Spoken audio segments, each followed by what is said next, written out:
Breaking news చూస్తున్నాం. ఇటు singer Mangli కేసులో సిఐడి దూకుడు పెంచింది.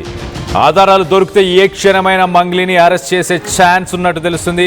ఇప్పటికే పరారీలో ఇటు రమావత్ మధు, బాలాజీ నాయక్, భరత్ చౌహాన్ సిమెంట్ కంపెనీలో పెట్టుబడుల పేర్లతో ఇటు కోట్లు వసూలు చేశారు. ఆ స్కామ్లో మరి మంగ్లీ పాత్రపై ఆరా తీస్తుంది సిఐడి పోలీసులు. మంగ్లీకి సంబంధం ఉన్న విషయాలపై పోలీసులు విచారణ జరుపుతున్నారు. ఇటు మధు గ్యాంగ్ పై నల్గొండ, గద్వాల్లో మొత్తంగా 62 కేసులు. బాధితుల సంఖ్య రోజు రోజుకి పెరుగుతుండడంతో ఈ కేసుని సిఐడికి అప్పగించింది రాష్ట్ర ప్రభుత్వం. ఈ స్కామ్తో తనకు ఎలాంటి సంబంధం లేదని మంగ్లీ కన్నీళ్లు పెట్టుకుంటుంది. కానీ బాధితులు ప్రతిరోజు పెరుగుతూ వస్తున్నారు. ఆ బాధితుల దగ్గర డబ్బులు తీసుకున్న వ్యక్తులు ఎవరు? మరి ఈ గ్యాంగ్కి మంగ్లీ సోదరికి ఉన్న సంబంధం ఏంటి? మంగ్లీ పేరు చెప్పి తన పేరును వాడుకొని ఆ గ్యాంగ్ ఇలాంటి పనులకు పాల్పడిందా? నిజంగానే మంగ్లీ దీంట్లో ఇన్వాల్వ్ అయ్యిందా? మరో పక్కన లాయర్ మంగ్లీ తనకు డైరెక్ట్గానే ఫోన్ చేసి గతంలో మాట్లాడింది, బెదిరించే ప్రయత్నం చేసింది అంటూ ఇటు లాయర్ మాట్లాడుకొస్తున్నాడు. మొత్తం మీద ఒక్కసారి బాధితుల మాటల్లోనే వాళ్ళ బాధ ఏంటో ఒక్కసారి వినే ప్రయత్నం చేద్దాం. ఈ శుభక్షేత్ర ప్రాజెక్ట్ లో మేము సార్ చెప్పినట్లుగా 5 లక్షలు పే చేస్తే 102 గజాల ప్లేస్ ఇస్తామని చెప్పారు. ప్లస్ మా టీం మొత్తము ఇక్కడే కాదు, కర్నూలు, ఆదోని టోటల్ గా వచ్చేసి 130 మెంబర్స్. అమౌంట్ వచ్చేసి 6,90,00,000 ఉన్నాయి. కాకపోతే ఓన్లీ పటంచేరు, బాన్స్వాడ, దౌతాబాద్ టీమ్ లో వచ్చేసి 32 మెంబర్స్. ఈ 32 మెంబర్స్ లో 1,60,00,000 రూపాయలు ఉన్నాయి.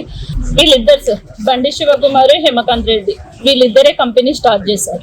హేమకాంత్ రెడ్డి పలికిన మాటలు ఏంటి అంటే, నా కూతురు పెళ్లికి ఇచ్చారా, మీరు ఇచ్చినట్లు ప్రూఫ్ ఏంటి, మీతోన 5,000 ఇచ్చే ముఖం లేదు, 5 లక్షలు మీరు ఎలా కడతారు, ఇలాంటి వర్డ్స్ వచ్చినాయి తన నోటి నుంచి. మీడియా అడుగుతుంది, మంగ్లీ మేడం ఎవరు? మంగ్లీ చెప్తే మేము వీళ్ళకు మనీ పే చేయలేదండి. మంగ్లీ మేడంతో మేము డబ్బులు ఎందుకు పెడతాం? మీడియా మిత్రులు కూడా అందరూ ఎవరు సుబ్బు సార్ కానీ ప్లస్ మంగ్లీ మేడంని బయటికి తీస్తున్నారు, ఏదేదో చెప్తున్నారు. దానిలోకి మాకు ఎలాంటి సంబంధం లేదు. ఇటు బాధితులు 5 లక్షలు కడితే 150 గజాలు ఇస్తారంటూ, అలాగే కర్నూలులో ఉన్నారు, ఇటు ఖమ్మంలో ఉన్నారు, ఇలా చాలా చోట్ల చాలా జిల్లాల్లో మాకు సంబంధించిన వ్యక్తులు ఉన్నారు. మీరు 5 లక్షలు కడితే ఇన్ని డబ్బులు వస్తాయి అంటూ ఒక స్కీమ్ని రన్ చేశారు అంటూ ఇటు బాధితులు అయితే చెప్పుకొస్తున్నారు.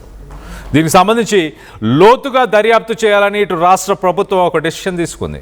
అందుకే సిఐడికి ఈ కేసుని అప్పచెప్పింది. చాలా క్లియర్గా దీంట్లో ఎవరు సూత్రధారులు, ఎవరు పాత్రధారులు, దీంట్లో మంగ్లీ సోదరుడు పాత్రలేంటి, వాళ్ళు నిజంగానే దీంట్లో చేయి కలిపారా, చేయి కలిపి ఎన్ని కోట్లు సంపాదించి ఉండే అవకాశం ఉంది. లోతుగా కేసుకు సంబంధించి ఎంక్వైరీ చేయాలంటూ సిఐడిని ఇన్వాల్వ్ చేసింది రాష్ట్ర ప్రభుత్వం. దీనికి సంబంధించి మరింత అప్డేట్ తీసుకునే ప్రయత్నం చేద్దాం.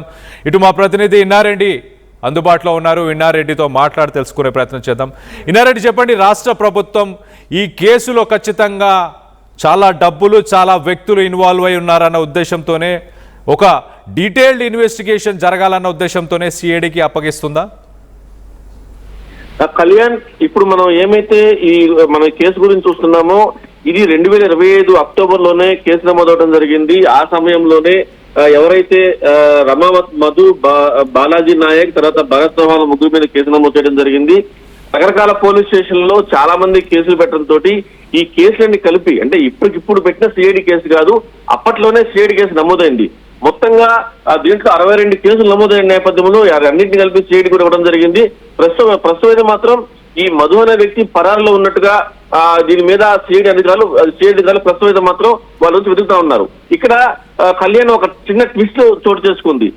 ఎవరైతే నిందితుడున్నాడో మధు అనే అతను కంపెనీ పెట్టాడు, తర్వాత ఏజెంట్లు పెట్టుకుని డబ్బులు వసూలు చేశాడు, తర్వాత మంగ్లీ పేరు కూడా దాంట్లో ఇన్వాల్వ్ అవడం, తర్వాత ఆమె కుటుంబానికి సన్నిధులు అని చెప్పేసి అంటాం.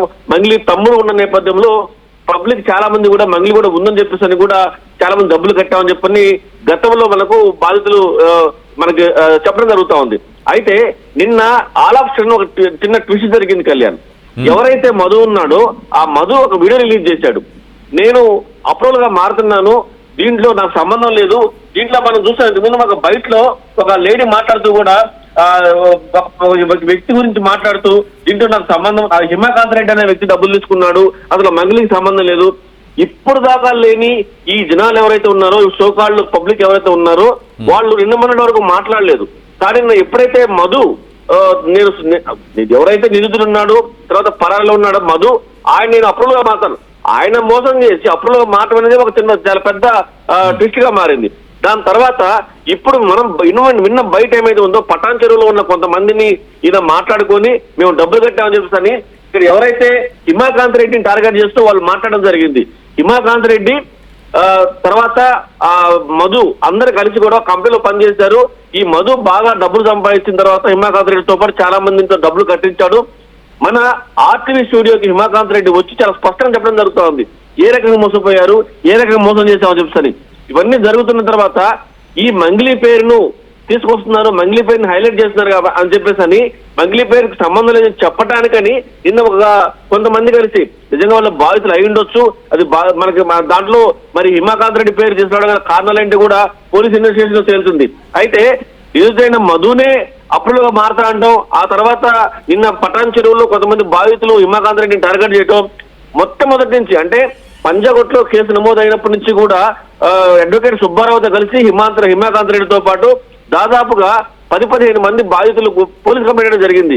ఆ రోజు మీడియాతో మాట్లాడాడు. తర్వాత మన ఆర్టిస్ట్ స్టూడియో కూడా వచ్చి ఏ రకంగా మోసం చేశారు, ఏ రకంగా మోసపోయారని చెప్పి చెప్పడం జరుగుతోంది. సో మొత్తం మీద ఈ సిఐడి కేసులో ప్రస్తుతం వీళ్ళు ముగ్గురు రమావత్ మధు, బాలాజీ నాయక్, భరత్ చౌహాన్ వీళ్ళు ముగ్గురు కూడా ప్రస్తుతం పరారీలో ఉన్నారు. మరి సిఐడి కూడా చాలా సీరియస్ ఇన్వెస్టిగేషన్ చేస్తా ఉంది. ఇదే కాకుండా ఇప్పటిదాకా లేని మధు నిన్న సాయంత్రం ఒక యూట్యూబ్ ఛానల్లో కూడా నన్ను మోసం చేశారు, నేను దీంట్లో హిమాకాంత్ రెడ్డి నేను 20 కోట్లు ఇచ్చాను అని చెప్పేసి కూడా చెప్పడం జరుగుతూ ఉంది.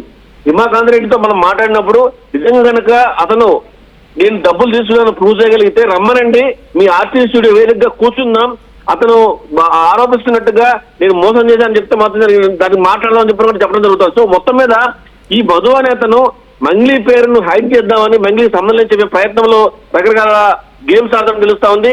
ఏదైనప్పటికీ పంజాగుట్ట పోలీసుల్లో కేసు నమోదైపోయింది.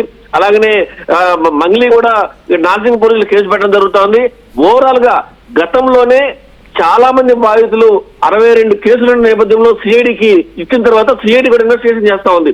ఖచ్చితంగా త్వరలో నిజాలు చేసే అవకాశం ఉంది. అంటే ఈ మంగ్లీ పేరు బయట తీసుకురావడంతో మధు మీద ప్రెజర్ తీసుకొచ్చిన తర్వాత అనవసరంగా నా పేరుని తీసుకొస్తున్నాం చెప్తున్నాం, ప్రెజర్ తీసుకున్న తర్వాత ఈ రకమైన గేమ్స్ అనేది తెలుస్తా ఉంది.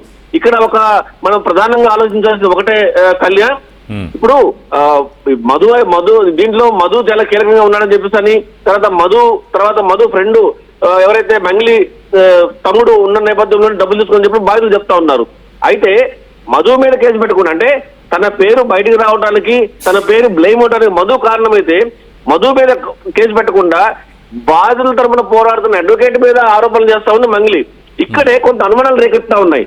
సో మధు అసలు మంగ్లీ పేరు తీసుకొచ్చింది మంగ్లీ తమ్ముడు, తర్వాత మధు ఇద్దరు స్నేహితులు కాబట్టి ఆ మధునే చెప్పాడు దీంట్లో మంగ్లీ కూడా ఉందని చెప్పేసి అని ఆయన మీద కేసు పెట్టి నా పేరుతో చెప్పామని చెప్పని ఆయన మీద కేసు పెట్టకుండా ఇక్కడ బాధితుల తరఫున పోరాడుతున్న సుబ్బారావు మీద కేసు పెట్టడం అనేది కొంత అనుమానం దావిస్తుంది. మొత్తం మీద ఏదైనప్పటికీ ఈ కేసు సిఐడి దృష్టిలో ఉంది కాబట్టి ఇప్పుడు ఒక టీంను ఫామ్ చేసి ఎవరైతే ముగ్గురు పరాలు ఉన్నారో వాళ్ళ ముగ్గురిని కనుక అరెస్ట్ చేసి విచారణ చేస్తే చాలా విషయాలు బయటకు వచ్చే అవకాశం కనిపిస్తా ఉంది. Kalyan. Right Reddy, thanks for the latest update. మొత్తం మీద ట్విస్టుల మీద ట్విస్టులు. ఇటు నిజంగానే మా ప్రతినిధి ఇన్నారెడ్డి చెప్పినట్టు ఇటు మంగ్లీ కానీ మంగ్లీ సోదరుడు కానీ ఈ ఇష్యూలో ఇన్వాల్వ్మెంట్ ఏమీ లేకపోతే ఖచ్చితంగా ఇటు బాధితుల తరఫున ఫైట్ చేస్తున్న అడ్వకేట్ సుబ్బారావు పైననే కేసు పెట్టాల్సిన అవసరం ఉంది. ఇటు పారిపోయిన మధు మీద కానీ ఆ స్కీములు రన్ చేసి ప్రజల దగ్గర డబ్బులని వసూలు చేసిన వ్యక్తుల మీద తన పేరు ఇన్వాల్వ్ చేస్తున్నందుకు, తన పేరు వాడుకుంటున్నందుకు తప్పక తన పేరు వాళ్ళ వల్లే బయటకు వచ్చింది కాబట్టి ఇటు మధు పేరు మీద కానీ మిగతా వ్యక్తుల పేరు మీద కేసులు ఎందుకు నమోదు చేయట్లేదు? ఇటు బాధితుల తరఫున ఫైట్ చేస్తున్న సుబ్బారావు పైన కేసు నమోదు చేయాల్సిన అవసరం ఏముంది? సో మొత్తం మీద సిఐడి ఇటు ప్రభుత్వం సిఐడిని ఇన్వాల్వ్ చేస్తుంది. 2025 నుంచి ఇప్పటిదాకా 62 కేసులు